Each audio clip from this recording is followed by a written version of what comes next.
Lose, perkenalkan nama saya Ria. Di sini saya mau cerita pengalaman saya dengan psikologi.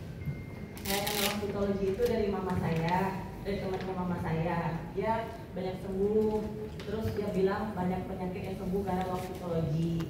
Terus saya kan punya anak saya 1 tahun 2 bulan. Jadi anak saya itu 1 tahun 2 bulan, dia tuh terlambat perkembangannya, jadi belum bisa apa-apa. Nah, anak saya itu ada penyakit kranio sehingga buka kepala, operasi buka kepala.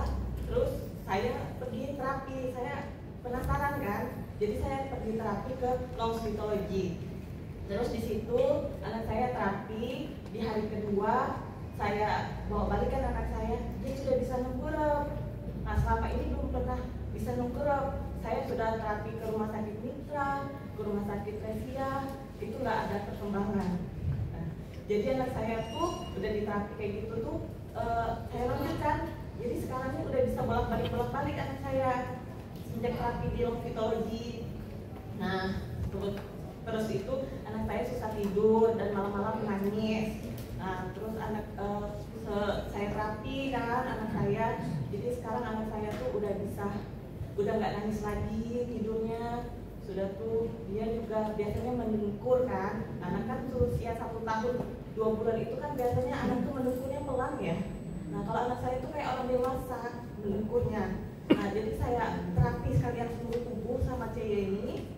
Waktu itu pertama-tama tuh saya sama ini datang. Saya mau sama ini jadi diterapi seluruh anak saya. Jadi anak saya itu mendengkur juga iya, sulit tidur juga iya, nangis tengah malam. Nah, terus tuh nengkurep belum bisa, padahal usia 1 tahun 2 bulan itu kan sudah nengkurep ya. Nah, anak saya belum.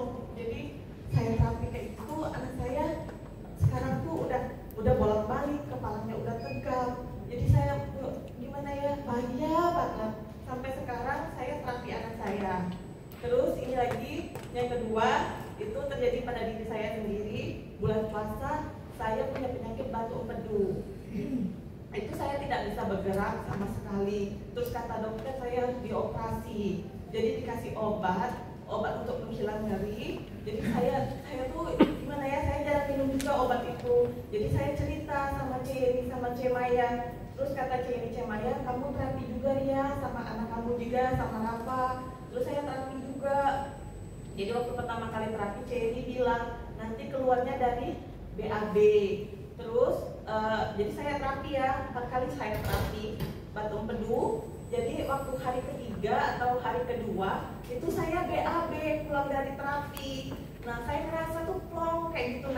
Nah jadi tiba-tiba tuh saya penasaran kan, lusanya 3 hari apa itu saya USG. Jadi pas USG dokter itu aja terkejut dia bilang kayak gini sama saya, wah hilang ya batu empedunya, kayak gitu.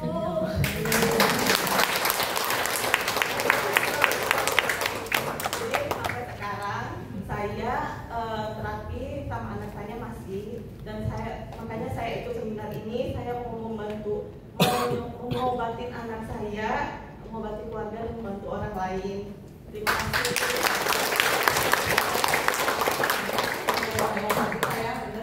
Ini adalah benar dan kejadiannya ini benar, bukan kita rekayasa, tapi ini benar-benar kenyataannya. Itulah longevitologi.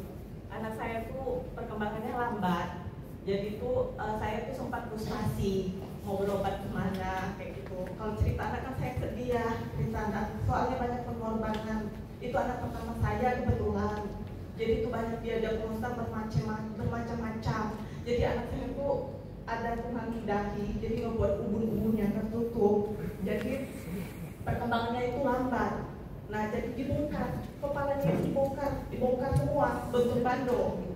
Nah, itu pada umur 11 bulan. Nah, waktu Desember ya, jadi saya kenal psikologi itu bulan Februari. Nah, bulan Februari itu saya tahu dari mama saya tuh sempat frustasi. Saya sudah terapi anak saya habis operasi itu kan, saya terapi ke rumah sakit Mitra, ke rumah sakit Resia, nggak ada Bu perkembangannya sama sekali. Jadi saya ke psikologi ini, saya ada perkembangan. Hari kedua itu, jadi saya taruh anak saya kan, terus saya lihat pas saya berbalik, saya lihat lagi dia sudah nengkurep. Saya terkejut sampai dia panggil saya. kan. Dan itu dia langsung balik badan. Ya sudah nak, itu lanjutin lagi terapi. Jadi aku lanjutin lagi terapi ke Lovitology itu, ke posko. Aku tiap hari kan anak aku, karena kan anak aku tuh butuh tiap hari kan posko tuh ada jadwalnya. Tapi kebetulan C ini nyaranin tiap hari aja anak aku di terapi. Jadi setelah anak aku tuh di terapi, udah kayak gitu kan ya. Aku pun akhirnya sekarangnya anak aku sudah bolak-balik. Biasanya dalam 10 menit itu dia cuma 2 kali bolak-balik. Bola kayak gini, tapi dia susah balikin badan. Nah sekarang ini udah hasilnya sekarang ini dia udah tegap. Aku tiap hari posko di sini. Ada bansos kan, aku selalu bawa anak aku ke sini. Jadi tuh anak aku tuh banyak juga perkembangannya. Sebelum kenal di sini tuh anak aku susah bernapas. Jadi diobati sama C ini kayak gini, sama pegangnya ininya udah ada hasil sekarang. Anak aku sudah tidak sulit lagi tidur. Biasa malam-malam nangis. Jadi kemarin tuh sebelum aku kenal Lovitology ini aku ke ya kayak mana ke Pak Haji lah, ke yang tradisionalnya kan. Jadi aku sampai aku bayar 200.000 tiap aku ke sana. Anakku terapi juga di situ, jadi diurutnya. Anakku kan ada hernia juga, diurutnya lah seluruh badan sama itu, terus dia ada ngasih aku minuman. Jadi minuman tuh kayak bayar itu. Jadi aku bayar 100.000 ya, aku kasih. Jadi aku kasih 300.000 minuman itu biar anak aku tuh tidurnya nyenyak.